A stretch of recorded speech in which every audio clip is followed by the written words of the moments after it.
अब हम बिहार में नीतीश कुमार के जंगलराज का डीएनए टेस्ट करेंगे और ये जंगलराज आज वहां के विपक्षी कह रहे हैं। बिहार में फिर जंगलराज शब्द जो है वो ट्रेंड करने लगा है। राज्य में चंद महीने बाद चुनाव होने हैं। चुनाव से पहले जंगलराज की चर्चा बहुत तेजी से उठ रही है। पटना में कारोबारी गोपाल खेमका की हत्या, बदमाशों ने शुक्रवार रात गोपाल खेमका की गोली मारकर हत्या कर दी।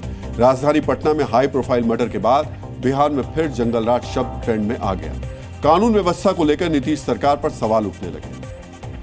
ऐसा कोई दिन नहीं है, कोई ऐसा जिला नहीं है जहां हत्या, बलात्कार, डकैती, रंगदारी ना हो रही हो, गैंग रेप ना हो रहा हो, बच्चियों के साथ गैंग रेप हो रहा है।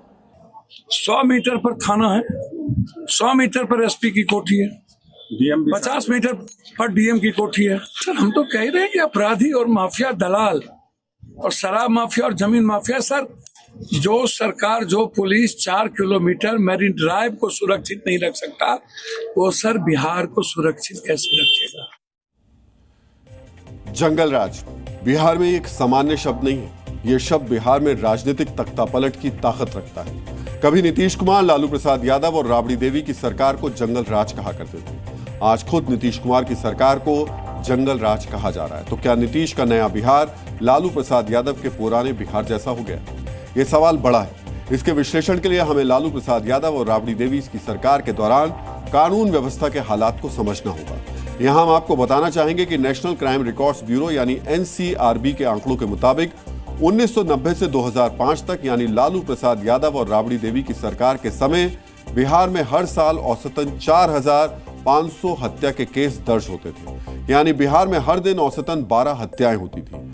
रिपोर्ट्स के मुताबिक बिहार हत्या के अपराध में देश के टॉप 3 राज्यों में शामिल था।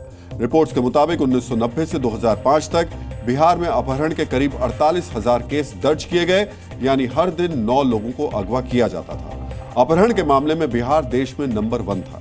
यहां हम आपको याद दिलाना चाहेंगे कि चर्चित आईपीएस अधिकारी डीएन गौतम ने एक बार कहा था कि बिहार में हर तीसरे दिन कोई बड़ा व्यापारी अगवा हो जाता है। इस बदहाल कानून व्यवस्था को मुद्दा बनाकर नीतीश कुमार 2005 में सत्ता में आए थे। तब नीतीश ने नया बिहार बनाने का वादा किया था। अब 20 साल बाद नीतीश सरकार पर भी जंगलराज का आरोप लग रहा है। यहां हम आपको नीतीश सरकार के दौरान कानून व्यवस्था का हाल भी बताना चाहेंगे। नीतीश कुमार के सीएम रहते 2005 से 2015 के दौरान फास्ट ट्रैक कोर्ट बने, करीब 75,000 मुकदमों को निपटाया गया, कई बड़े अपराधियों को जेल हुई, अपहरण, रंगदारी के मामलों में कमी आई। 2015 के बाद शराब तस्करी के मामले बढ़े। 2016 में पत्रकार राजदेव रंजन को गोली मारने की सनसनीखेज वारदात हुई। 2018 में मुजफ्फरपुर के पूर्व मेयर समीर कुमार को दिन दहाड़े AK-47 से भून दिया गया। यहां पर हम आपको याद ये भी दिलाना चाहेंगे कि अपराधियों को कंट्रोल करने के कारण ही नीतीश कुमार को बिहार में सुशासन कुमार कहा जाता था। लेकिन 2015 के बाद ऐसी घटनाएं हुई जिनकी वजह से उनकी सुशासन कुमार वाली छवि और साख पर सवाल उठे। अपराध हो रहे हैं, इसमें कोई दो राय नहीं है। लेकिन असली दिक्कत हो रही है कि उनको पकड़ने के लिए, अपराधियों को पकड़ने के लिए बड़े तरीके से काम नहीं हो रहा है, जो बड़ी भारी दिक्कत है। इसलिए नीतीश कुमार सरकार की के ऊपर आरोप लग रहे हैं और इस आरोप से उन्हें बचना है तो उन्हें वो सक्रियता दिखानी ही होगी, बिना वोट की राजनीति की चिंता किए।